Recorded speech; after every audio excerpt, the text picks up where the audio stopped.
Receiving anything. For football, there's the top high school kickers and long snappers in the country are here, and they're getting an award tonight. And you're taking these pictures? Yes. Doing a movie on it. Oh, and who is he? Ask him. Oh, who are you? I'm Chris Rubio. Ah.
One, two, three, 4, 5. Beautiful. Just like that. Again.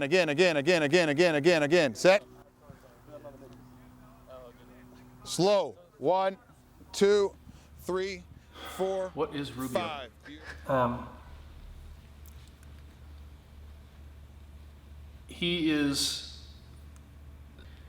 the man, the myth, the legend. He does, is, and refers to himself in the third person, and rightfully so. He is bigger than life, but smaller than life. He has taken a pretty much obscure position on a football team and made it a national award. The guy's got an award named after him. He's got a pose that kids take pictures all over the world and send, Rubioing.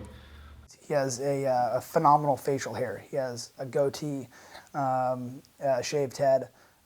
He's 6'3". He's at the time he was big. He was a big guy. I think I met Rubio for the first time in. I think I heard about him first, actually. Unique character, completely different character, charismatic, engaging. Really, really interesting man. Okay? Now everyone watch this. Den Blaker, get set. Everyone's watching you now. I want you to pause like I freeze you at the very end. This is parents, this is what I want you to see when you're done. This is gonna be gross, but you're gonna understand when I'm done talking. Butt down, come up, stop, now go. Stop. If he took a dump, he should be able to catch it. That's how far his hand should be back. It's disgusting, but now you understand what you're looking for. Okay, now everyone go back to snapping. Does that smell like peppermint to you? Does everyone have enough balls? That really didn't sound right, but. It's so much more than snapping. It is so much more. He gets him to be like a complete family. They become friends. They're all competing for the same job, yet they become very close friends and support each other. You know, it's not about just about long snapping. It's about who these young men are going to be. We talked about football, but football wasn't the priority. It was life. If anyone has a good snap that is so like strong and they couldn't keep it, you hurt them. You buy lunch. I'll buy you lunch and give you a big hug. Okay, but it's got to be a good snap. Let's go. High five. 1, 2, 3, 4, 5. Spencer! It's fantastic. Spencer, what are the odds you think I could turn and hit the goalpost from right here? 52 to 1. 52 to 1? 72 to 1. Go. And $1 on it. Okay, you want me to come? $1 odds at that, you mean you pay him $72? $1 says you can't do it. Not this. Hey, Ken. He's done it. I've seen it, but he's not gonna get it now. He has one of these in the backyard. Oh, what the heck? Oh no. Wow. Logan, you're doing all your drills, right? Lay down drills every single day, right? Every single day, right? Yes, every single day. From now on. Your knee has nothing to do with your upper body. My big Canadian, how are you feeling? Good. Are you sweating right now? Is it so hot? No, it's pretty chill, yeah. So I heard a couple nights ago you decided not to come home. What? And just hung out with your ladies all night? Yeah. You'd hate to have me to hurt you, right? Walk around, talk. Maybe you sitting back here makes you look cocky. No, what? It makes you look cocky. Yes, it does. I'm not saying you are cocky. I'm saying it makes you look cocky. No one's snapping. You just talk. Hey, man, where are you from? Hey, what's going on? You got to learn to speak, dude. This is very soft. I feel the inside. It's velour. He's such a good communicator, and he's such a phenomenal. I think he's a phenomenal person that understands how to connect with other individuals. Set, go! Eyes through, eyes through, eyes through, eyes through, eyes through. You want to pretend like you have nails in your feet, and you're going to rip the nails out. Okay, it's like a bad episode of Saw. Okay. Good. Stop. Now you go. Perfect. You're welcome. I mean, he's a big ass. I mean, that's. Went to some place called Tree Line, like towards the Arctic, where it's so cold trees don't grow. Who the hell goes there? Avado, move that left foot back just a tad. Good, beautiful. Lift your butt up just a tad, lift your butt up just a tad more. Okay? Then I want you to sit back down like, hey, if you were gonna, I want it up to the point, if you were gonna fart a ball, it would go over his head. Does that make sense? I think this personality of his, and he's not a screamer. Every kid feels that he has a personal connection with Rubio. I'd say more than half of them have nicknames.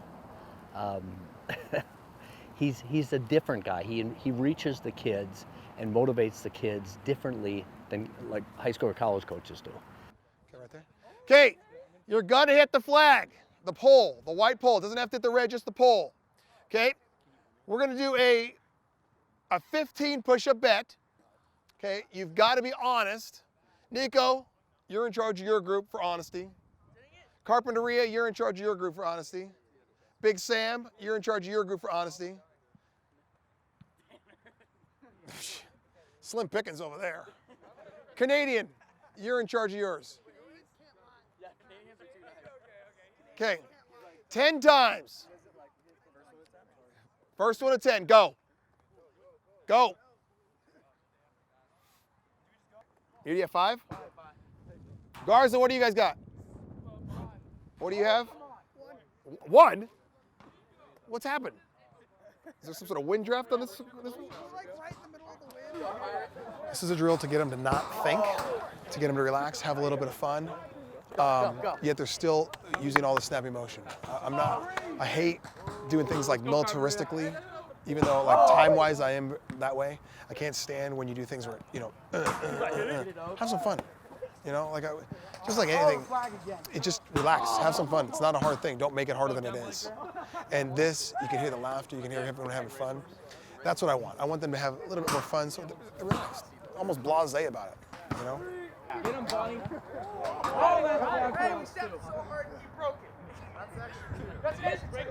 How did you even do that?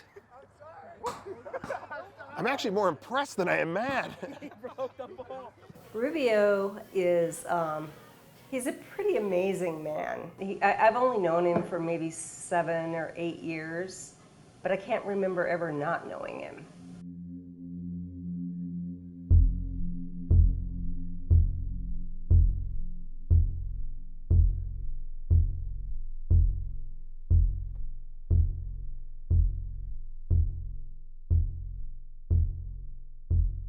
We are in Lewiston, Idaho, my home. Basically in my office, working on the computer.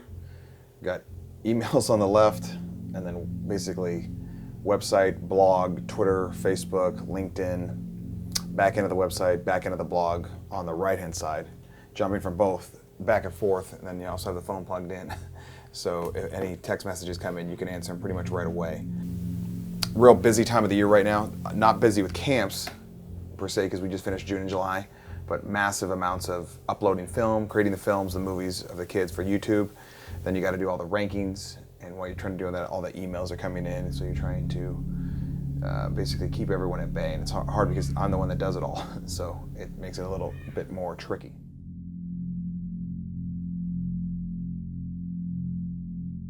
I'm born and raised in Los Angeles, so I've seen the crowded and the populated and all that good stuff, and had about enough of it. And now I live in Lewiston, Idaho, which is very, very, very small town, very rural, very slow-paced. I'm told it's like being born and raised in the 50s. Just very slow. It's relaxing. Very, very good people. Very genuine people. It's just a really nice area, good area to raise kids. That's reason number 2 of why I'm living in Lewiston, because it's so slow and spread out. I mean, face that way real quick.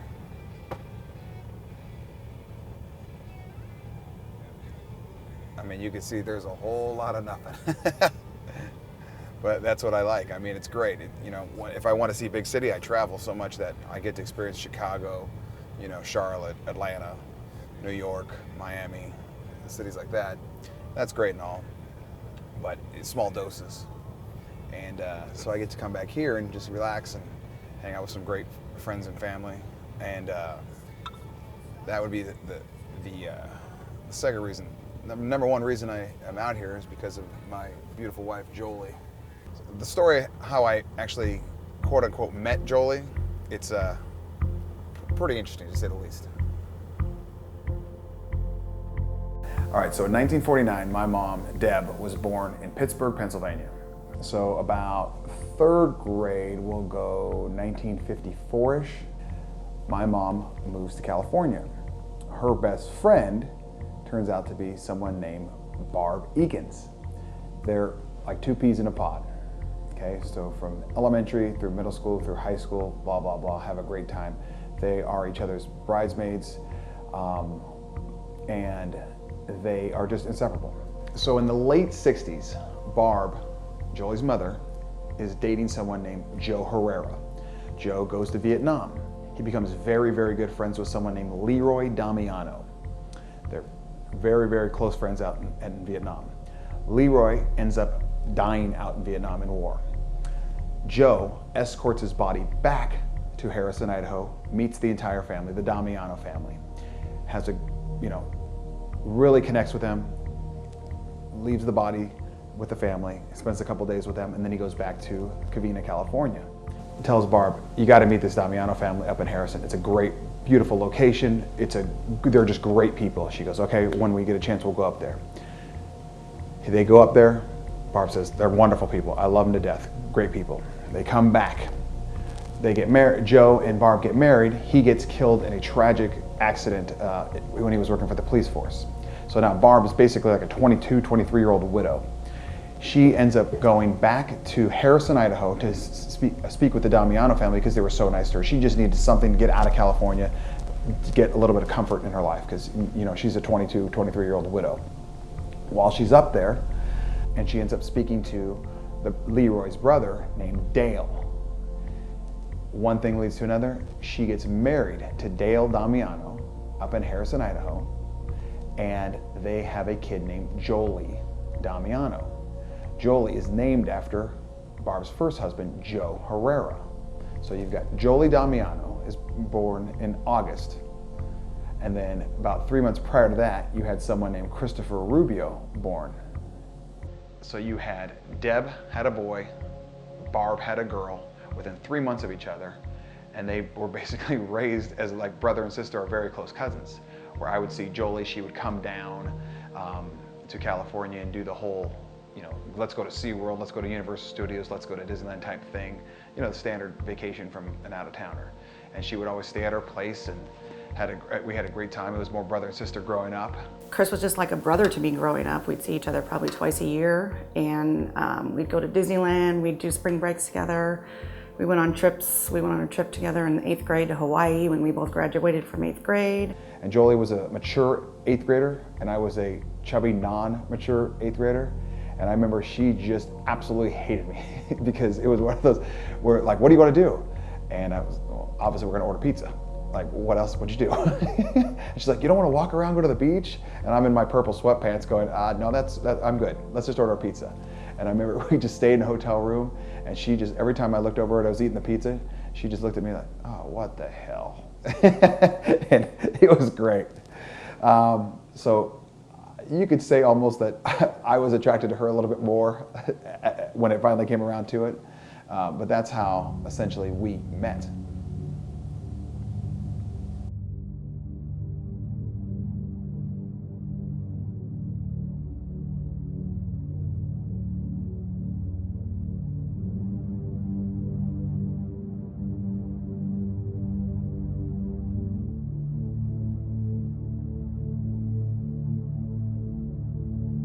Tried a lot of years to have him, you know. We were really excited about it.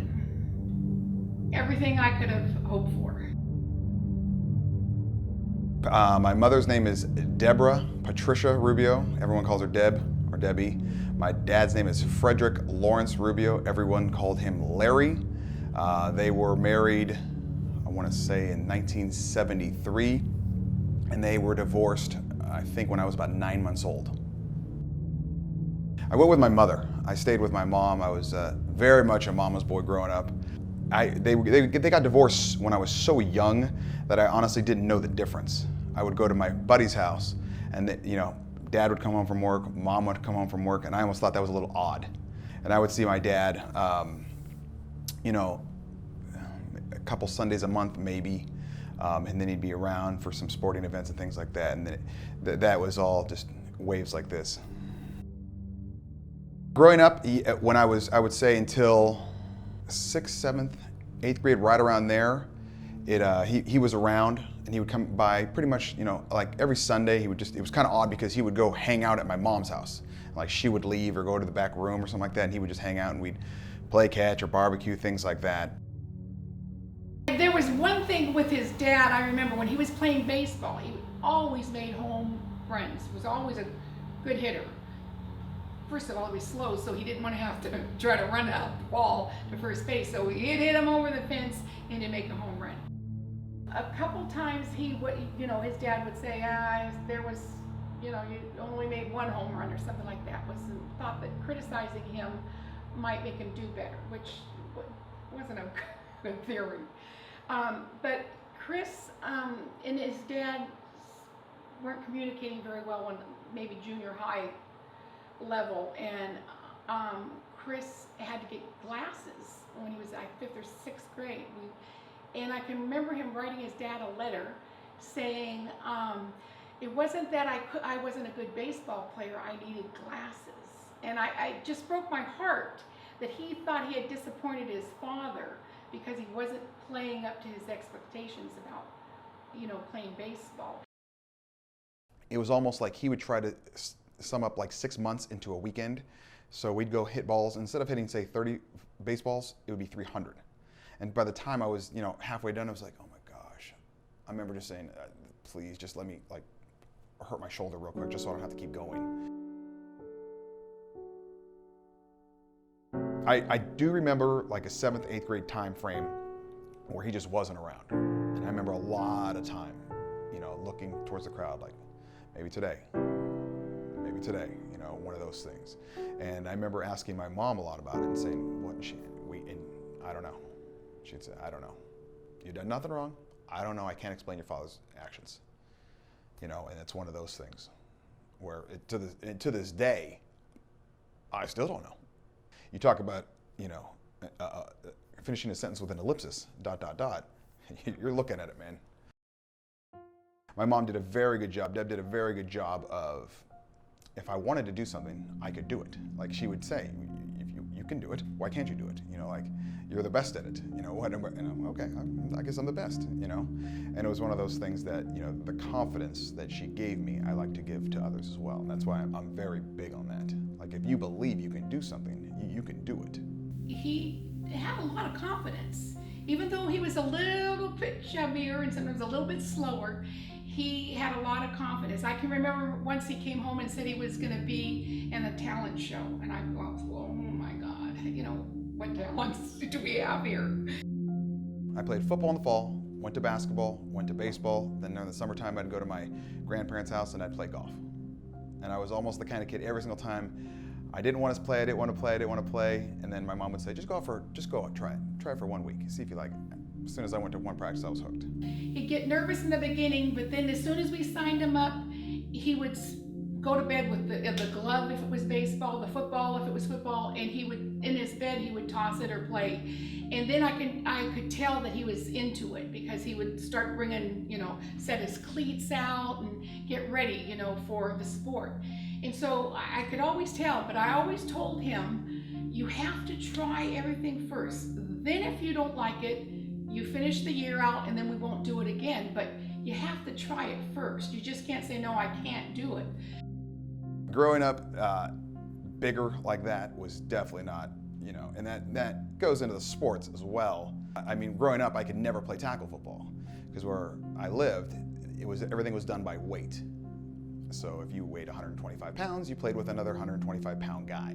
You know, so basically for safety purposes, and you know, they should do that.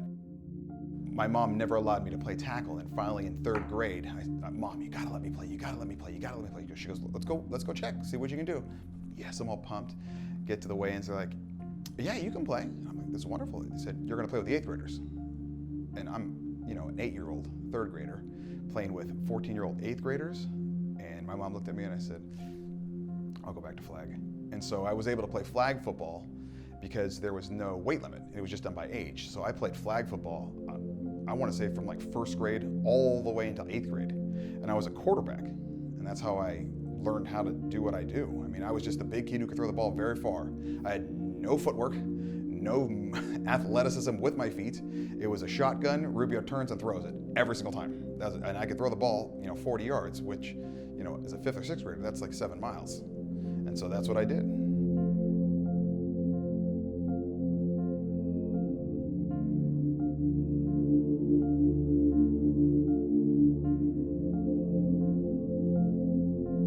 I could remember my mom always getting my size of the shirt would always be the adult size. So I remember like 5th, 6th grade, like every kid's, you know, Oshkosh, youth large or whatever. And I'm rolling out with like an adult XL. And I remember so many times it was almost, you know, for a kid growing up it was hard because you got all these kids with this shirt and then here's the coach's shirt and Rubio's shirt. And I was like, damn, this isn't good, man. But I remember one particular instance growing up where for baseball, and this was back in the 80s where, you know, they didn't have these nice cotton shirts like they did now. It was cheap polyester things that you just sweated in, and polyester pants, and I just looked like, you know, a sausage, you know, the tight skin of it.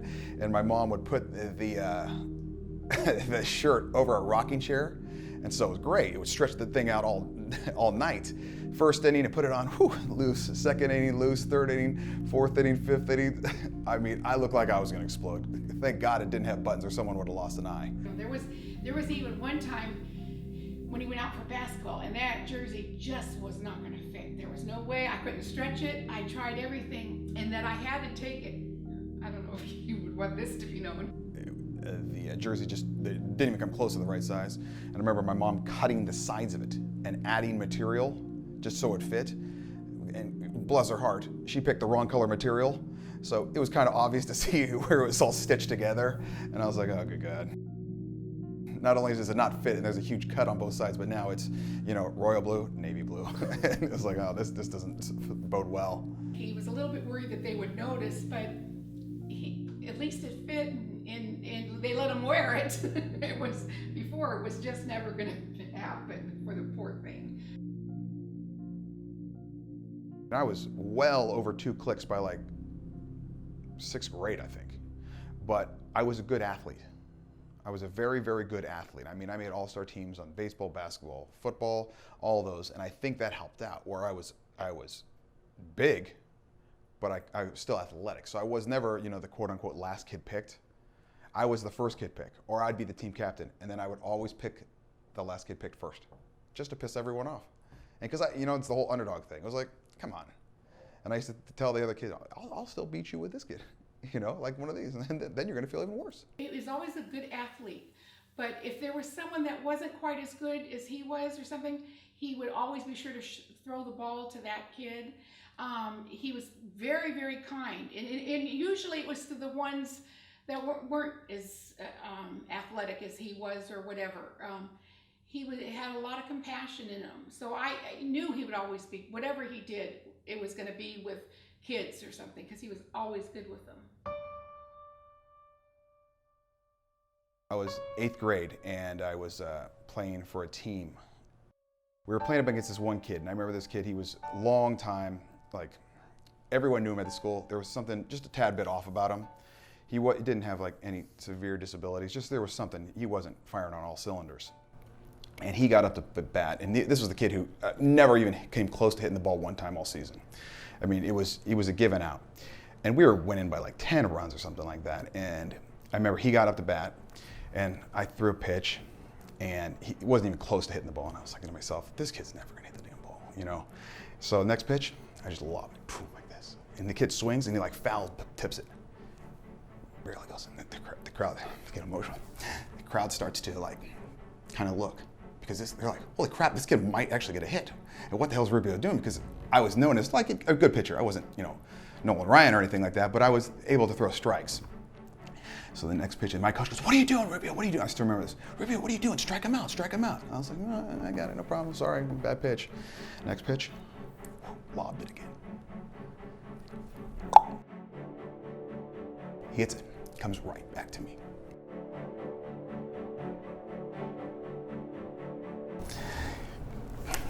Kid's going crazy. Parents are going crazy. Everything's going crazy because this kid, first contact he's ever had on the damn ball. I get the ball, the coach says, throw it to first, throw it to first, throw it to first. And you can, like, it's one of those moments where you can stop and see it. And I could see his mom and dad, they're just going crazy. So I get the ball, look right towards first. I throw it into right field. Way over. Coach pissed off at me, and I kind of, it slipped out of my hand, man. Like that. Parents went crazy, kids on first base. Next guy struck out, okay? After the game, this kid's dad comes up to me, just bawling. He's like, thank you so much. He goes, I know what you did, thank you. You have no idea what this means to our family. I was like, no problem. I definitely root for the underdog a lot. And I think a lot of times that almost plays into my job now. I mean, because if you don't know what a long snapper is, if you don't have a long snapper as a son, a boyfriend, a husband, a brother, you don't know what that is. Hell, I didn't know what a long snapper was until the first time I saw someone do it. And this was like my sophomore year in high school. And I watched football my whole life, but I didn't know what one is. And if you look at the long snapper, you could definitely say they're like the underdog of the sport. I mean, no one cares about them, and they only get yelled at when they do something, or even spoken to when they do something wrong. And I think that kind of definitely does work its way into my job as well.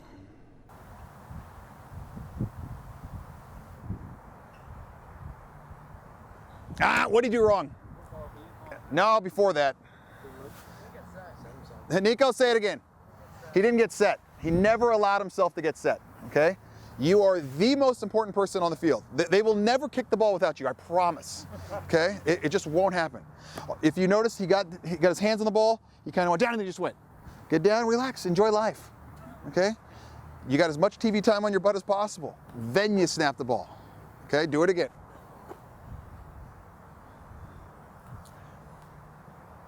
It's like Fargo. It's freezing out here. Breathe, butt down, lower, lower, breathe. Good. Now, fast snap. It's a little high for my taste. Okay? What should he do? Nah, his butt was fine. Say it again? Yeah, his spot was too high. He missed his spot. Okay? He has to just aim lower because the ball is rising. That ball would have kept going for another 15 yards and it would have just kept going like that. That's what we want.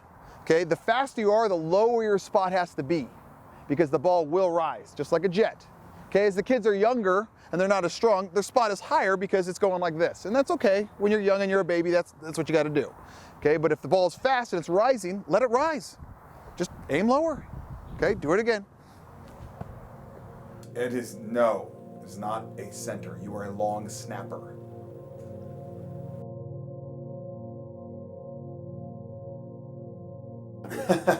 For the world that does not know what a long snapper is, a long snapper is simply the person that comes in on fourth downs when the offensive team has not gained a first down. Okay, so say you're not within field goal range, you send out the long snapper to snap a 15-yard punt, snap right to the punter's hip.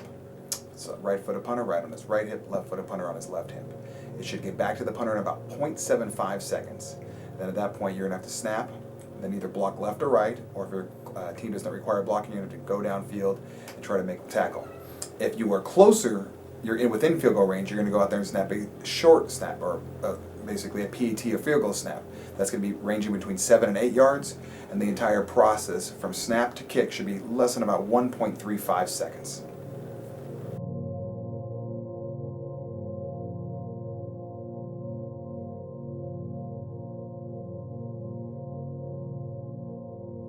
Seventh, eighth grade, I'd say number one, started to get I was getting past the point of husky. Growing up, you're the husky kid. I kind of hurdled husky to chubby to just, he's a little bit large. And my eighth grade summer was the first time it was almost cool to be that big, simply because you're going into football.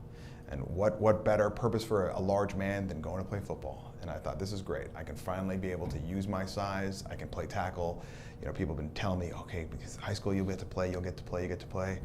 And I signed up, did the whole summertime stuff, had Hell Week, with the pads on, and by about the second day decided it is the worst sport I've ever even heard of. And I hated it. And I told the coach, what position would you like to play, Rubio? I'm going to be a quarterback. He looked at me at 5'10", probably 250, 260, and said, "You will never ever touch the football, Rubio." And that was, there goes my balloon popped. It could have been the most miserable experiences of my life, just because I was uncomfortable, I was overweight, I was not in shape, it wasn't what I thought it was going to be, and I had a coach that just yelled. And that was just the perfect storm where this sport's trash. I hated it. And I remember wanting to quit literally every single day. And my mom said, "You are not quitting. You just make it through the season. If you don't want to ever play again, you don't ever play again. But you have to stick it out." And I was like, oh my God. And then I remember right after the season, my mom said, "So how, the season's over. What do you think?" I go, "I'm not playing again. I told you, I got through the season, high five to me, and I'm done." And that proved to me a lot of times when I've been in really bad situations, it wasn't as bad as freshman football. He did. He finished the year out, and then he said, "I'm not playing next year," which I said, "Okay, that's up to you." And I remember making it an official announcement at a Christmas dinner and just going, "And I'm not playing football next year." And I remember caused a little bit of a stir, like, what the hell? You're big, the whole family's a football family, you're playing. No, I'm not. It's a stupid sport, I hate it. I'm not playing ever again. It didn't take but the first game that he realized he had made a mistake, that he should have played, and that he let his fear take over. Going to varsity games my sophomore year, like being a part of the crowd, kind of lit a fire in me like, well, I kind of want to be out there. Like, this is fun and all, but I'd rather be the guy on the field. And this was pretty much the first time I had not been a part of a sport, you know, and it was one of those where, wow, this is kind of different on this side. And it allowed me to mature a little bit, figure out what I wanted to do, let my body mature. And that's, you know, that my sophomore spring when I wasn't playing, or pretty much winter, is when I learned how to long snap. Playing catch with one of my buddies. We're both sophomores, and we're just playing catch, and all of a sudden he gets down and he snaps me the ball. And I'd, you know, been a part of 1,000 football games, but when you're playing, you know, at recess, there's not a lot of call for punting with a shotgun, you know, a long snap. And I remember going, what was that? Because I'd never even seen one, ever. And he goes, long snap. I go, what, do it again. So he gets over, bends, snaps me the ball. I go, I can do that. He goes, oh yeah, go ahead. So I was a quarterback. I get the ball, hold it like I'm gonna throw it. I bend over and with one hand, just whip it back there. And he goes, what the hell? And I go, what? And he goes, you're really good at it. And I go, I am? And he goes, let me see the ball again. He gives me the ball again. He goes, yeah, man, you're really, really good at this. I said, okay, I'm good at it.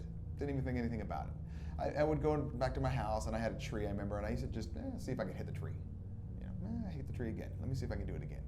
And just, I'd bend over and threw the ball. That's all I did. So it was easy to me.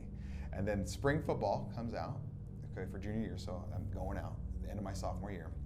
And the coach, anyone know how to long snap? My buddy does the old boom, hits me in the shoulder, I lean forward. It was my uncle at the time, or still, it was my uncle who was the head coach, says, Rubio, you know how to snap? I guess. Snap, you're good, you're done, you got it, done. I just started getting letters for long snapping, and I thought it was the most odd thing in the world. Like, is this a joke?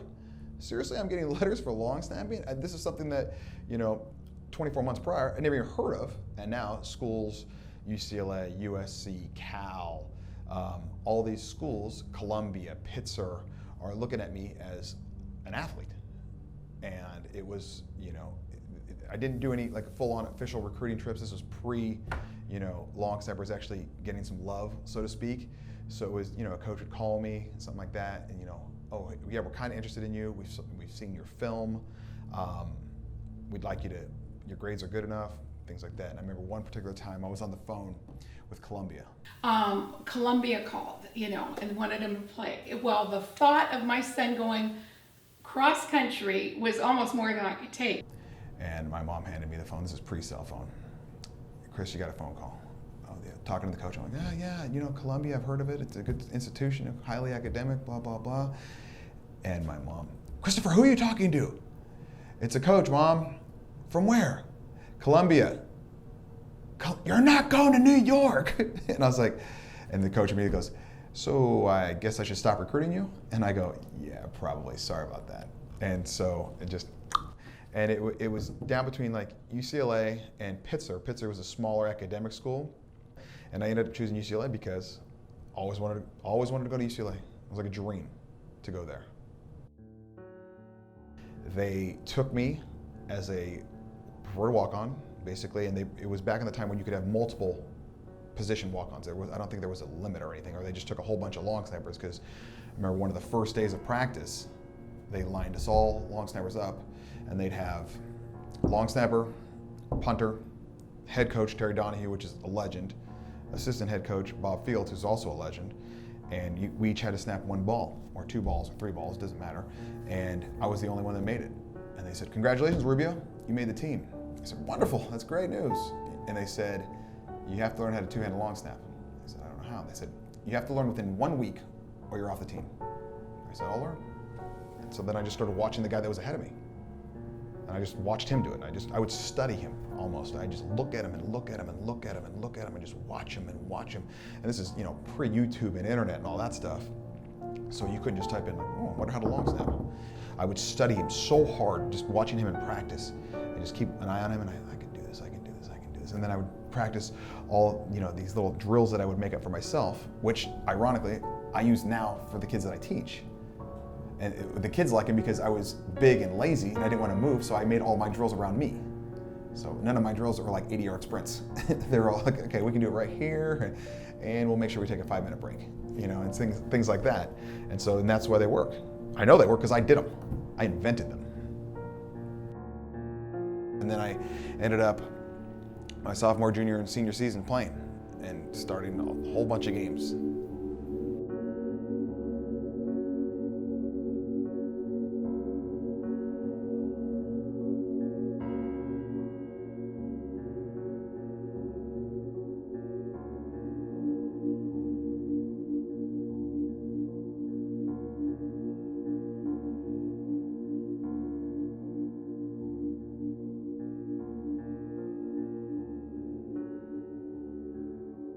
He walked on the field at UCLA. I was a redshirt sophomore, and I heard that we recruited a kicker. It's a kicker, so no one really paid attention to it. And all of a sudden I see this little tiny kid come out, looked all 90210-y.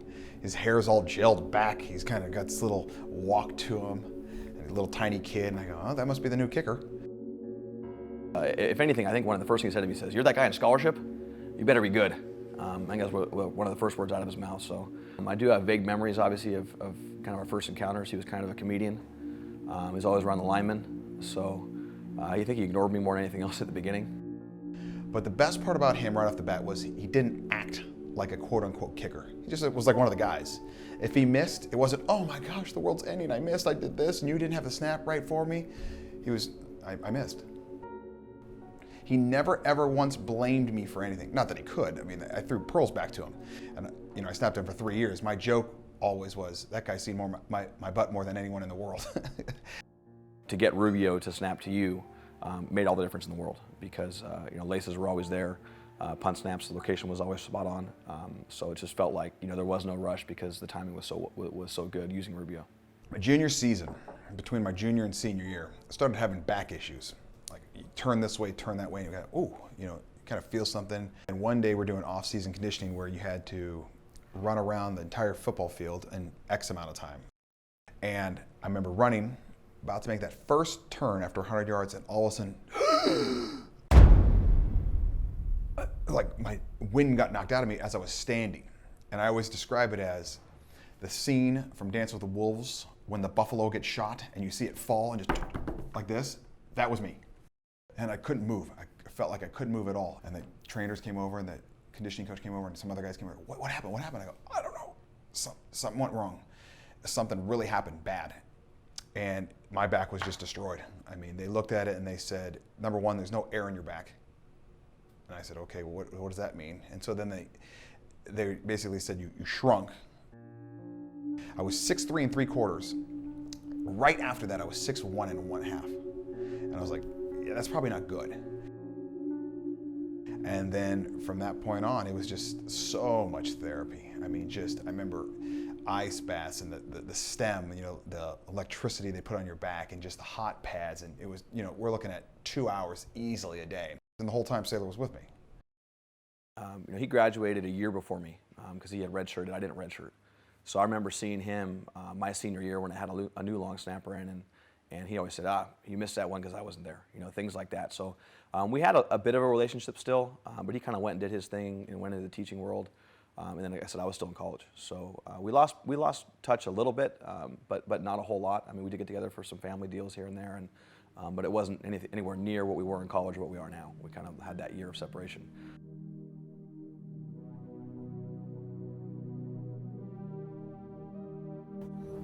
I'm just going to cruise you around a little bit.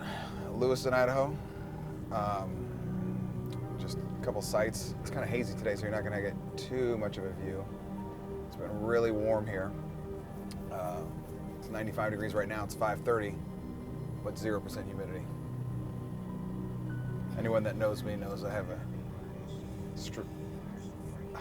very high hate of humidity. I think I might be allergic to it.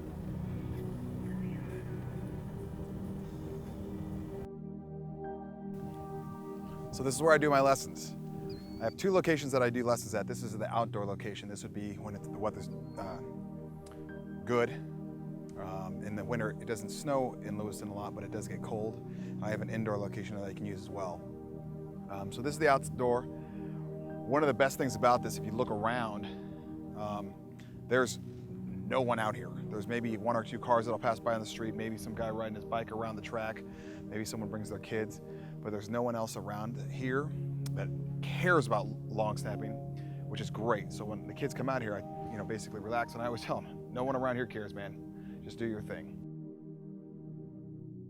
Once a kid does some lessons with me, and I can feel that he's, snapping pretty well, and he's got some confidence going with him, what I'll do is I will ask him how he handles pressure. And he usually says, oh, I do pretty well. And I said, okay, I'm gonna really test you out. So what I do is I bring him over here, and I make him snap from here this way first. This is a major highway. Obviously, you can see it's not crowded at all. Have them snap this way, and they get kind of comfortable, and they're like, oh, it's not that big a deal. Then I put them pretty much on that white line over there, and then what I do is I stand over here. I stand right here like this, and I have to catch the ball from a snap. It's about a 12, 13-yard snap. It's got to be a perfect snap, essentially, because if you look, it'll drop down, basically 3,500 feet. And I always tell them, I'm not going to be the one that goes to get the ball. So I've actually had one kid miss, and he went down and got it, but I've had no other people miss. There's some kids that are unique. They need a little bit more help. And I just felt like those kids, you can do it. You just got to learn how to get to them. You have to learn what is going to make this kid click, things like that. And when I saw a teacher not put in the effort to make that happen, it would piss me off. Third grade is when I knew I would become a teacher. I remember this teacher, Gatdula, was explaining something to someone. And I remember thinking to myself, because I was sitting here, the kid was here, and the teacher came over. And I said, I could explain this better than this guy can. And he was a good teacher too. I remember him still to this day. I had other family members that were teachers, still do. And it was something that like I said, I enjoyed school. It wasn't a place of, jail time for me. It was more of just entertaining. And if I could be the person that entertained, but yet still got people to listen and learn, because to me, that's what teaching is. This is a picture of me teaching at Royal Oak Middle School in Covina, California. This is probably the last week of school. I'm wearing casual shorts, a Hawaiian shirt, and there's some gifts down here. This is when I was teaching with the Odyssey program, where we'd get a group of 6th graders, and we would follow them, 6th grade, 7th grade, and 8th grade. Very emotional time because you get so close to the kids. I mean, you see the kid pretty much more than the parents do during the school year. You're with them for like 8 hours a day. And I taught the same kids English from 6th grade, in the 7th grade, and to 8th grade. A lot of projects. It was a great program. And this is where CP and I, you can't see the whole classroom obviously, but this is where CP and I would teach 80 kids in a classroom at one time. So when I was teaching, he'd be going around asking questions, or he'd be working on his lesson plan for English, and we would go from there. And it was wonderful. This is where CP and I really bonded and got along really well. And very much like the Sailor and I relationship, we would bounce things off each other. The man himself, this is CP. His real name is Chris Paraglia, but that's too wordy, so I just said CP. As far as lesson plans go, Chris was kind of the idea guy, that he would say, CP, I have an idea. And I would say, okay, what's your idea? And he'd say, I want to do this. And I'd say, okay. And then my role for part of the time was to make those ideas kind of doable. He was awesome. And sometimes we would sit down and plan, and he would say, okay, or I would say, let's do this. I need you to do this. I need you to kind of be this today. And he'd say, okay. So it was really cool. There was a lesson that he really, really liked when we did Athens and Sparta. We were teaching the difference between Athens and Sparta. And there's major differences where Athens is a little bit more laid back. Focused on education, intellectual endeavors, and Sparta was, the militaristic. And just, let's go. And I told CP, let's do it this way. So to teach the two, he asked me if I would become Athens for the day, and he was Sparta. Kids come into class, and I go, let's go, guys. They're like, good, Mr. Rubio, how are you? And I go, good. By the way, I'm Sparta. And they're like, what? And I go, yeah, I just want to tell you a little bit about myself.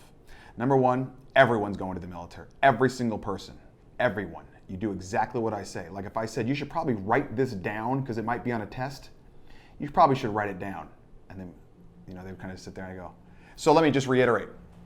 I'm Sparta, everyone goes in the military. And then finally someone goes, oh, we should write it down. And then I go, there's a smart kid, I'll take him in my government, like that. And then I go, and then CP would sit there and I go, who are you? He'd say, I'm Athens. And I go, what do you do? Well, no one has to go into my military. Huh, it's pretty important. Wonder if they should write it down. I was talking about the importance of reading and learning and, philosophical thought, and he was talking about, no, let's just go to war, let's just fight. And then it was almost like a ping pong match, we'd call it, where he would hit it to me, I'd play, go right back to him, and go back to me. And the kids, it was so funny to watch because they're, we were very fortunate that our school board and our school staff, the administrators allowed us to do certain things where they understood that we're going to get the proper test scores because we're going to teach our kids very, very well. But we also need, if we want to go in the back field of a school and we want to dig a 40 by 60 hole for an archaeological dig, we have the opportunity to do that too. And they would allow us to do something like that.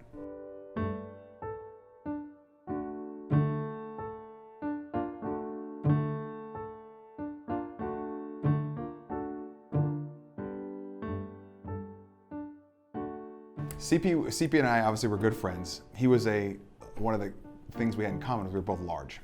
He was not as large as I was. He was probably 250 at the time. I was well over 3 clicks. Yeah, totally unhealthy and, heart attack waiting to happen, without a doubt. And he started doing this like high protein, low carb diet. And he goes, I don't even think you can do it. I said, if you can do it, I can do it, man. I said, just do what I'm doing. Eat what I eat, only do what I do. I said, all right, let it rain, let's go.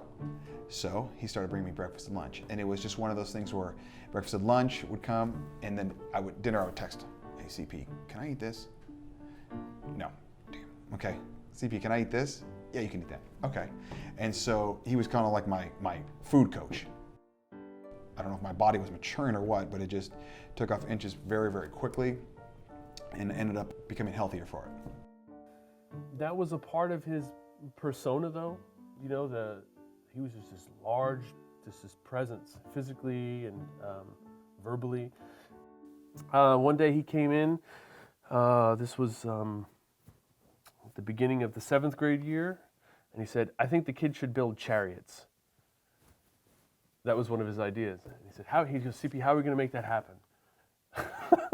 So we planned this, and I said, we can't just have them build chariots. Like, that's fun and that's cool and all, but like they have to learn too. So we kind of came up with this project where they did different things to learn about Rome, part of which was to build the chariot. And then we had chariot races, and it ended up being pretty cool. It was great because you'd have your occasional crash, which make a good blooper reel, but they never forgot it, and they'd have to come up with a big poster board of exactly what culture they were doing, why did they do it, how did they make it, what kind of tools would these people have at the time, and then 8th grade year, the accumulation came to where they got to build a roller coaster. And it wasn't just, a little Lego roller coaster. We're talking about a roller coaster that had an actual loop in it that took up an entire gymnasium. And I'm not talking just, okay, you're thinking, oh yeah, the gym floor. No. This thing shot up, 50, 60 feet. It required thousands of dollars of wood, screws, It got so much publicity that the local paper would do a story on it. Then we'd have local news channels doing stories on it. And it was just great because it allowed the kids to learn traditional information, physics and all that good stuff in an untraditional way, but something they'll never ever forget. Yeah, I love that. I ended up doing another loop of Odyssey with a second group of kids, and I enjoy teaching. I think it's a pretty awesome job, but I would say that teaching in Odyssey is probably just being a part of that is the highlight. I'm going to be teaching for, probably 20 more years, but I still feel like that time at the beginning is probably going to be the highlight of my career.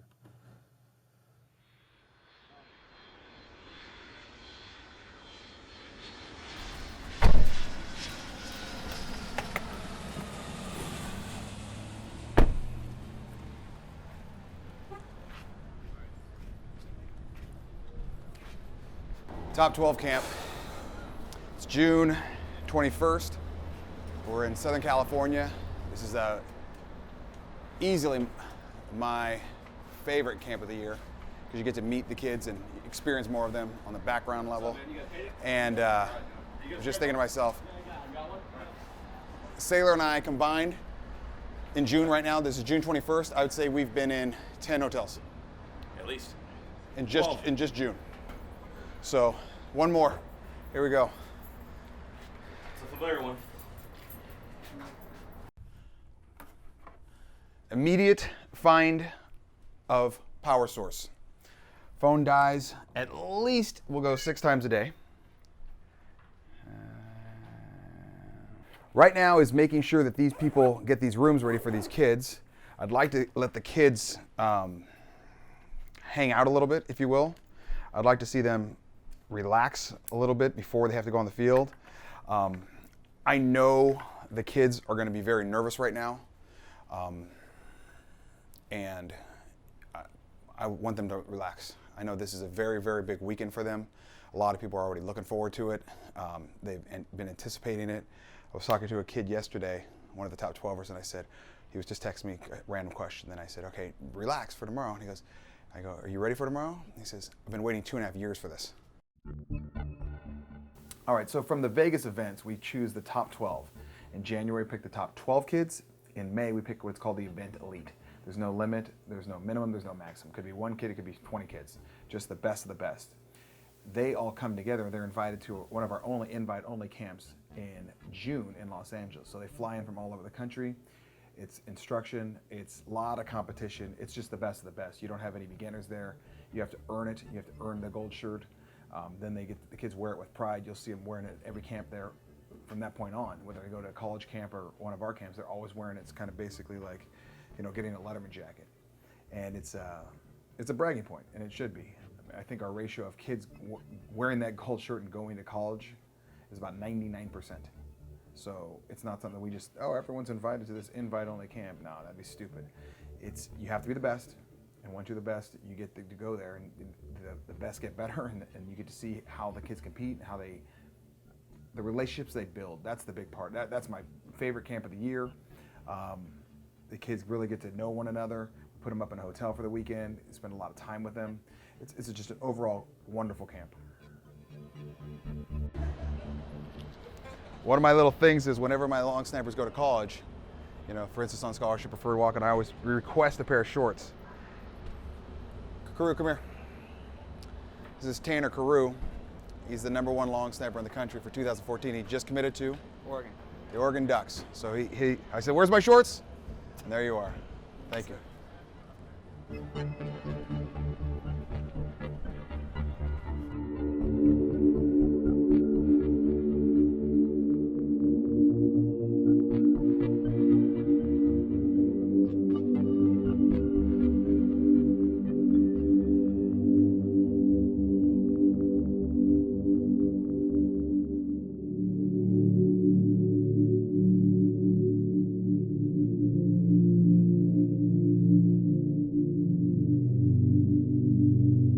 I always get it. That's what I do. Told you. 3 tries. Within 40 yards, I'll hit it every single time.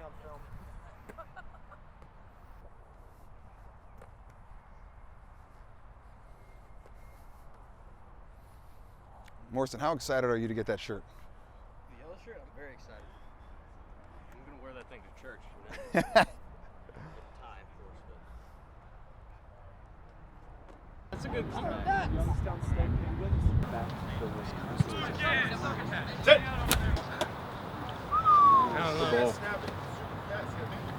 That snap was fantastic to me. Zach Wade versus Seth Combs. Back, lean back, sit down, sit down, sit down, sit down. Good. Good, Garrett. Good, Garrett. Good, Garrett. Good, Garrett. Good, Garrett. Get a tan. Is that Mitch already? That's beautiful. That's just gorgeous. The steps. Are you fatter. Yes. Just like that. Now do it. Yeah, just like that. You're driving a bus. Driving a bus. Okay, just like that. Fat and wide. Like this. So that'd be 102 point. Because if you get narrow like this, I'm going to toss you. Okay? You're shorter. That's perfect. You want to be shorter for this. So you can just... You can't move you. Tall and thin, I hate for this drill. Okay? Let's go. You know that. Let's go. Aim low. You're going to have adrenaline. It's going to fly. I'm right next to you. You got a camera right to your right. Everything's getting nervous. Low. And oh my God, it's right on the hip. Ball. Give me another ball, please. Patrick, freeze. You and him. Okay? All it is just my elbow.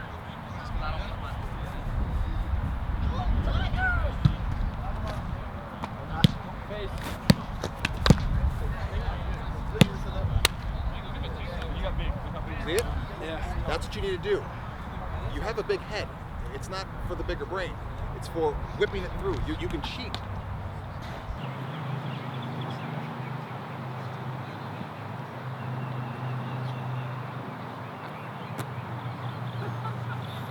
One day. You got it. Let's go. Got it. Oh! Someone opened the door. A little wind drift on that one. Lean to your right now. Stretch your groin.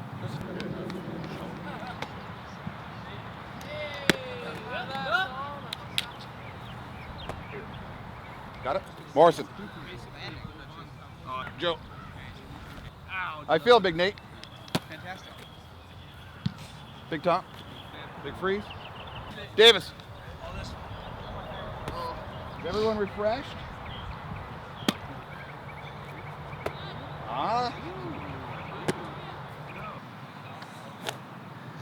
All it is legs. All it is legs. All right, throw it back. Focus on your legs. Focus on your legs. How quickly can you lock them out? That is where all your power is coming from. Excellent, Nate. Great follow through. Reach back, AJ. Get set. You've got long arms for a reason. It's not so you can tie your shoes standing up. Okay? Gentle, Billin. Gentle, Winky. Good. Gentle, Nate. Gentle. Toes are forward. There we go. There we go, Daddy. There we go. Slowly, slowly. To the right now. Gentle. Gentle. Nice. Gentle feet.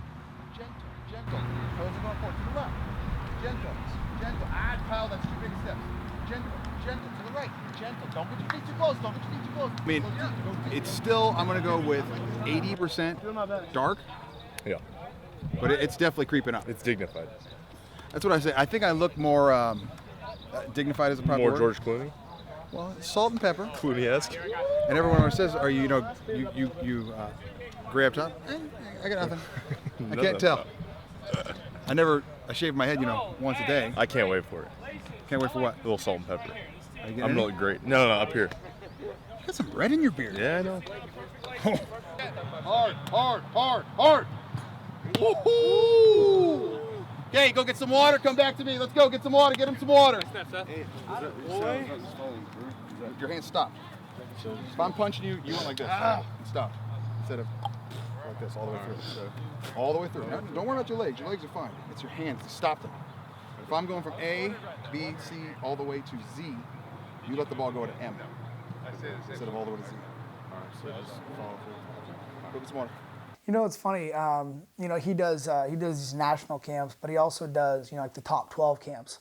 And I'll never forget. I was a sophomore or junior in college. I was long snapping at Duke, and I came up to get some extra work in to continue to work with them and to work with some of the younger guys, kind of like the fraternity thing we were talking about. And the camp was at Notre Dame High School in Sherman Oaks. People had flown in from all around the country just to come into this, and they put them up at a hotel. Everyone kind of goes into a hotel, and Rubio and Saylor are organizing the whole thing, and they're driving buses, and they're not even buses, but like vans to get you back and forth and shuttling you. And we were doing basically 2 days where we would snap in the morning, have a lunch break, have a couple hours in between, and then we would go back to workouts in the afternoon. Well, they would take us back to the hotel during lunch for that break, and we had happened to have just a standard small pool in the back of this hotel. So Rubio and Sailor would conduct belly flop contests at the pool, and it was as if you were just at like a summer camp. You know, I don't know if you've ever seen that movie Heavyweights, but it's like, it was like the most fun you've ever had in your life, and you could just be 100% completely yourself.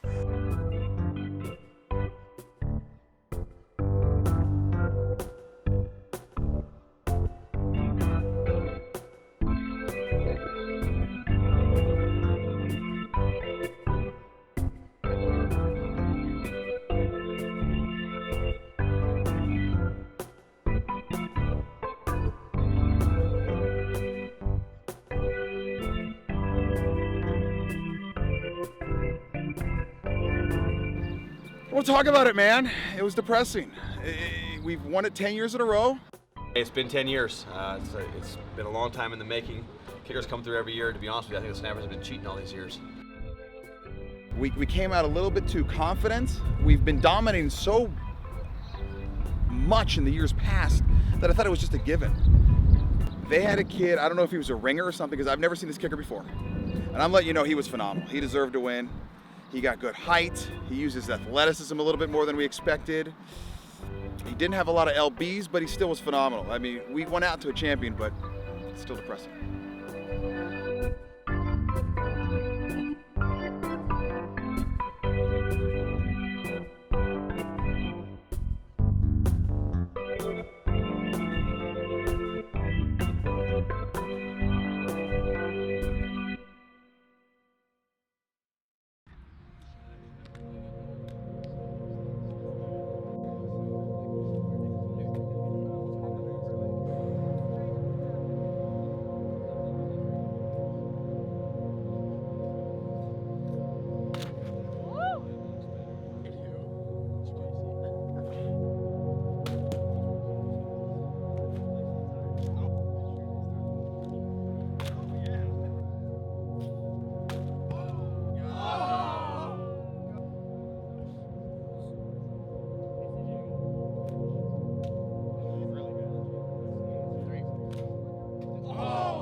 Game, he wins.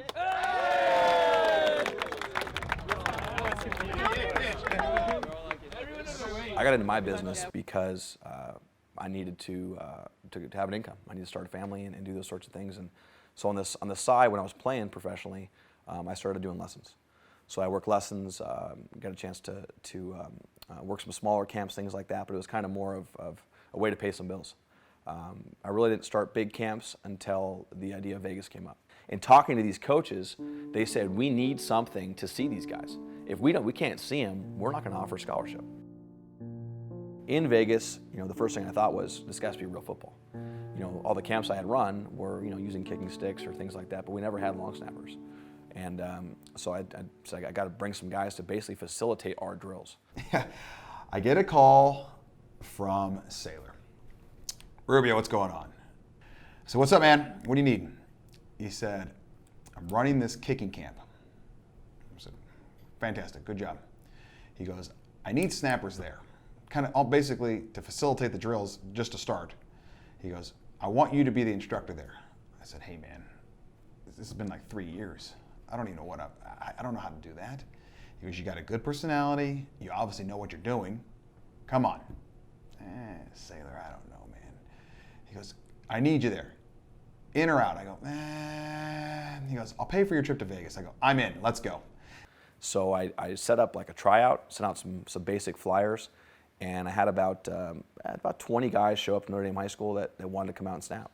And I was actually surprised I was able to get that many. So he flies me out there, and there was like 6 or 7 long snappers, and it was us all day long for 2 days. So 8 in the morning till 4 in the afternoon, just us 8.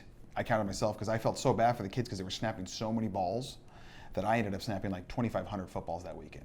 I mean, my inner thighs are bruised from snapping. And that's kind of how the whole thing started with Rubio in Vegas, and kind of how he got into this was coming to babysit 10 guys. We had about 7 staff guys. It was way understaffed, things like that. So he kind of jumped right into it. And to be honest with you, he wasn't in the best of shape at the time.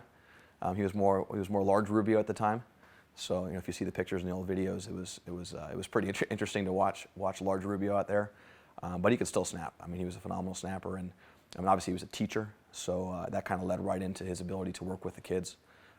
And a couple kids go off to schools, because this was back when coaches could come to the camp. And Sailor goes, you only had 6 kids at this camp, but you can do well at this. You should do like camps and lessons and stuff like that. And I was like, who would do this? Come on, man. Seriously? He goes, I'm telling you, you can do it. He started doing snapping lessons, I believe, our 3rd year together. That was kind of when I remember that starting, yeah. But yeah, I remember. I mean, I think he had 1 snapper at a camp and 2 at the next one. I mean, that's kind of the size of what he was able to generate at the start. I mean, so for him, it was more, again, still kind of helping me out. But then as it grew and as people started to become aware of it, and to be honest with you, a couple kids got scholarships, and that started driving it up as well. I remember a kid going to SC at the time, one going to Duke at the time, and that kind of said, hey, if we're getting scholarships, we can push this thing a bit harder. We just started doing more camps, took a risk. I think at this point we did like 1 fall camp in Northern California maybe. And then it became 2 fall camps. Maybe we'll do Texas again, and then it became Georgia. Maybe Chicago. Well, we might as well do North Carolina that we're in Georgia.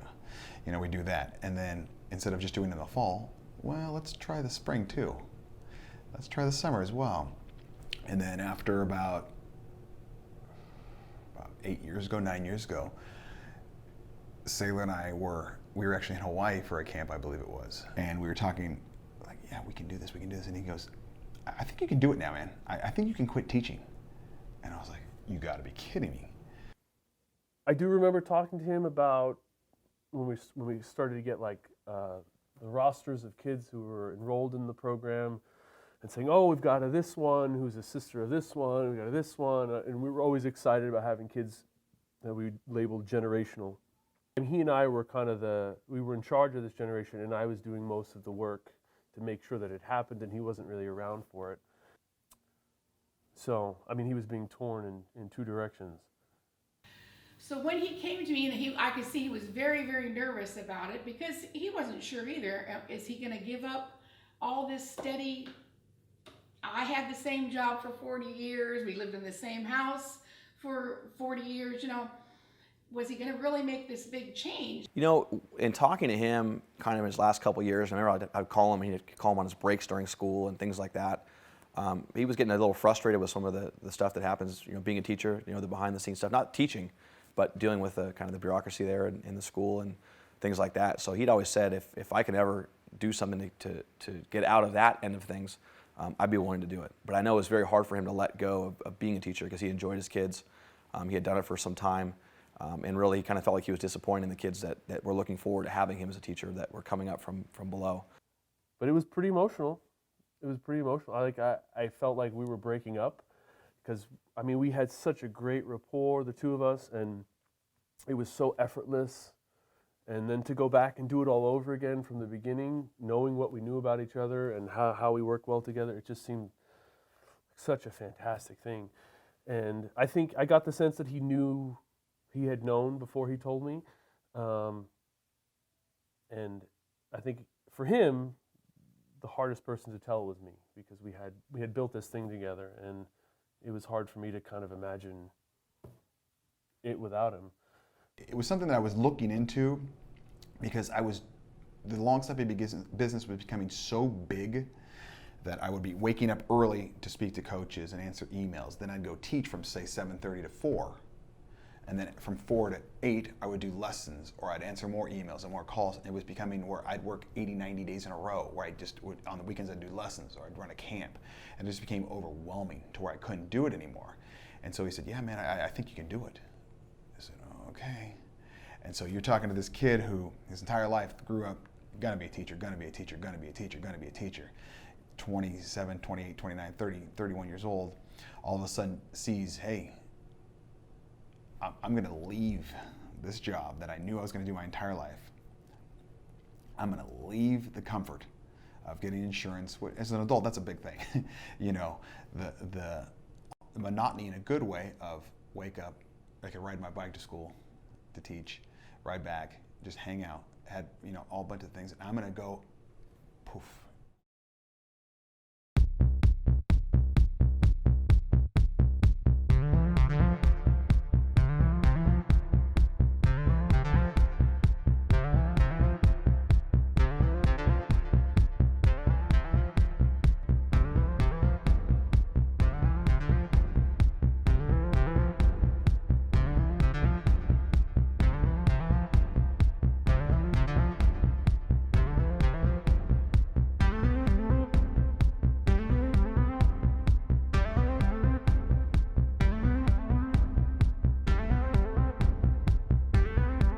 Go. Yep.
You were the best all weekend.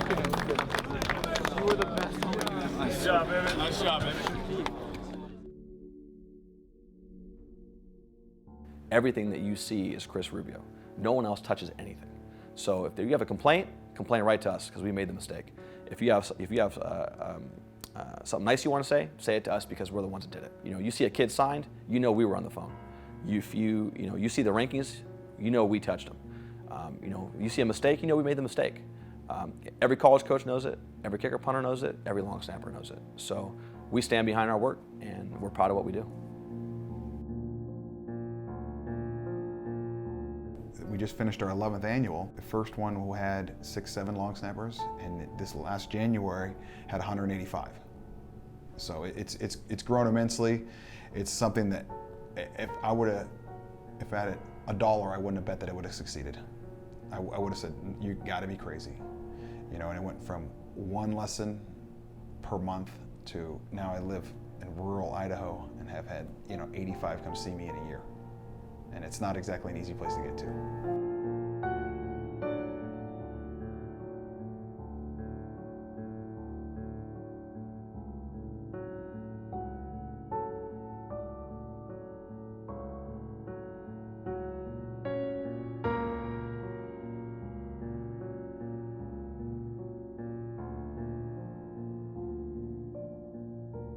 The working with the kids part, that's easy. Okay, you can do that. Anyone can do that. It's the working with the parents. It's working with the kids here. Okay, you can teach a monkey how to snap a football. Okay, you can't teach a monkey to have confidence in itself. And that's one of the things that I think separates myself in the business is that I'm not just teaching you how to snap, man. That's one tiny aspect that we're going to get to. It's going to be how much more can I teach you? And that's what I like to hear from a parent when they say, if my kid doesn't ever snap a ball again, you've taught him enough. That's awesome.